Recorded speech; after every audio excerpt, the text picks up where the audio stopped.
अस्सलाम वालेकुम स्टूडेंट्स, मैं हूं रिजवान अली और आप देख रहे हैं यूट्यूब चैनल पीएमसीबी एकेडमी। तो बच्चों आज हम डिस्कस करेंगे जी पीएमसी परचेज टेस्ट नंबर 3 के रिमेनिंग क्वेश्चंस। क्वेश्चन नंबर 101 की तरफ। If we are moving with constant velocity frame then inertial state is same as. अगर हम कांस्टेंट वेलोसिटी फ्रेम में मूव कर रहे हैं फिर इनर्शियल स्टेट किस में सेम होगी? रेस्ट फ्रेम में, एक्सेलरेटिंग फ्रेम में, नॉन इनर्शियल फ्रेम में, या फिर ऑल ऑफ दीज। अब देखें ये दोनों एक ही चीज़ें हो गई ना, नॉन इनर्शियल फ्रेम और एक्सेलरेटिंग फ्रेम, ये तो ऑप्शंस नहीं हो सकते। अब देखिएगा सबसे पहले मतलब समझेंगे constant velocity frame. Constant velocity frame जिसका एक्सेलरेशन ज़ीरो हो, बॉडी कांस्टेंट वेलोसिटी से मूव कर रही है, इसका मतलब है रेस्ट फ्रेम में भी तो आपका एक्सेलरेशन क्या होता है? ज़ीरो होता है। तो आपको ऑप्शन ए करेक्ट है। Number 102, an object is moving at constant speed. आपका ऑब्जेक्ट कांस्टेंट स्पीड से मूव कर रहा है। Which of the following is always true. इनमें से कौन सी स्टेटमेंट ट्रू है? जी statement A, distance is greater than displacement. Distance हमेशा डिस्प्लेसमेंट से ज़्यादा होता है। Distance is lesser than displacement. Distance is equal to displacement. We can not answer. अब देखें या तो डिस्टेंस और डिस्प्लेसमेंट सेम होते हैं या डिस्टेंस हमेशा ग्रेटर होता है डिस्प्लेसमेंट से। सी ऑप्शन तो हम नहीं चूज़ कर सकते ना। स्टेटमेंट उस वक्त दुरुस्त होती है जब बॉडी स्ट्रेट लाइन मूव कर रही होती है, उस वक्त वही डिस्टेंस होता है, वही डिस्प्लेसमेंट होता है। लेकिन ऑलवेज के लिए हमें ये ऑप्शन चूज़ करना पड़ता है, distance is always greater than displacement. ये ऑप्शन सिर्फ एक केस में आता है जब बॉडी स्ट्रेट लाइन में मूव करती है। तो यहाँ पे आपका ऑप्शन ए करेक्ट है। Question number 103, when a spring is stretched. Spring को हम खींचते हैं। Work done by stretching force. Stretching force ने कितना वर्क किया? अब देखें स्प्रिंग को हमने स्ट्रेच किया, लेट्स सपोज इस तरह खींचा और स्प्रिंग ने इस तरफ ही डिस्प्लेसमेंट कवर किया। देखें एंगल कितना आ गया? 0 डिग्री आ गया। जब भी एंगल लेस दैन 90 डिग्री होता है तो आपका वर्क हमेशा पॉजिटिव होता है। तो 0 डिग्री लेस दैन 90 है, आपका ऑप्शन ए होगा, आपका वर्क पॉजिटिव होगा।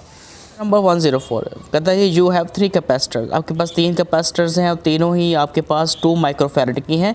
अच्छा टेस्ट में उन्होंने कॉलम लिखा हुआ है 2 माइक्रो कॉलम, उन्होंने कहाँ पर गलती की हुई है, यूनिट्स कैपेसिटेंस के फैरड होते हैं।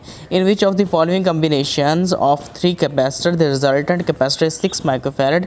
अगर हम इस 2 माइक्रोफैरड वाले 3 कैपेसिटर को किस कम्बिनेशन से जोड़ेंगे तो आपका जो रिजल्टेंट या इक्विवेलेंट कैपेसिटेंस है वो 6 माइक्रोफैरड हो जाएगी।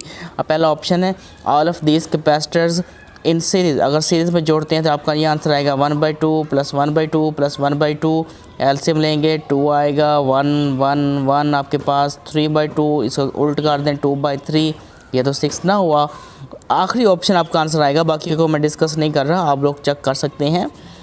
तीनों जब पैरेलल में लगाएंगे तो तीनों को सिंपली प्लस करेंगे तो आपका आंसर कितना आएगा? 6 आएगा। तो आपका ऑप्शन डी है।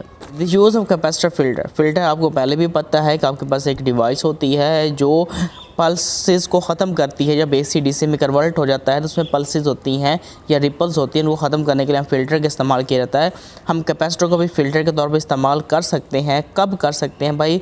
जब आपका करंट क्या होता है? वेरी लो होता है, तब हम इसको इस्तेमाल कर सकते हैं। क्वेश्चन नंबर 106 कहता है जी an object is displaced. Object move किया है फ्रॉम पॉइंट, इस पॉइंट से इस पॉइंट तक।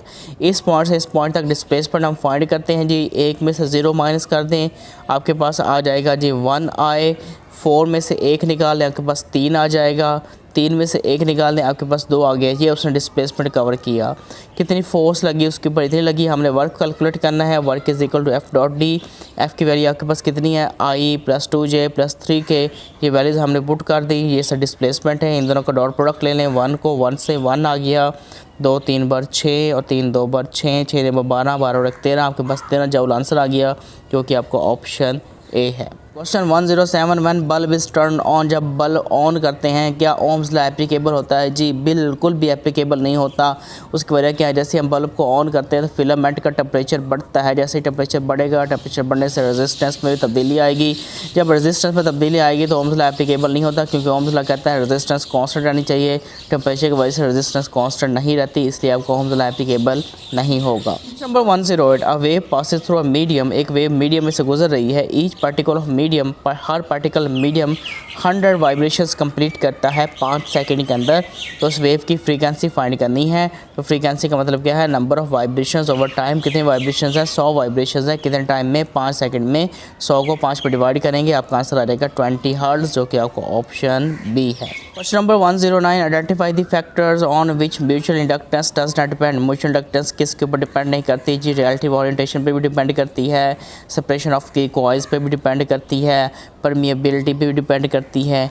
एक फैक्टर बच गया, रेसिप्रोसिटी, इसके ऊपर डिपेंड नहीं करती। Question number 110, what force provide centripetal force to planets moving around the sun. देखिए आपके दरमियान में सन है, ये प्लैनेट्स जैसे अर्थ है वो ज़मीन के गिर्द चक्कर लगा रही है, इस तरह और भी प्लैनेट्स मूव कर रहे हैं। अब सर्कल में मूव करने के लिए ज़मीन को सेंट्रीपिटल फोर्स की ज़रूरत है। अब यहाँ पे सेंट्रीपिटल फोर्स कौन प्रोवाइड कर रहा है, तो इसकी जो ग्रेविटेशनल फोर्स है वही यहाँ पे सेंट्रीपिटल फोर्स का काम कर रही है, तो हम कहेंगे कि gravitational force centripetal force provide करती है। स्टूडेंट्स, आज के लिए बस इतने ही क्वेश्चंस हैं। मेरे गले में इन्फेक्शन है जिसकी वजह से मैं ज़्यादा बोल नहीं सकता। 25 अगस्त से पहले आपको तमाम टेस्ट क्लियर करवा दूंगा, आपको परेशान होने की ज़रूरत नहीं है। मुझे अपनी दुआ में याद रखिएगा, अपना बहुत सारा ख्याल रखिए। अल्लाह हाफिज़, टेक केयर।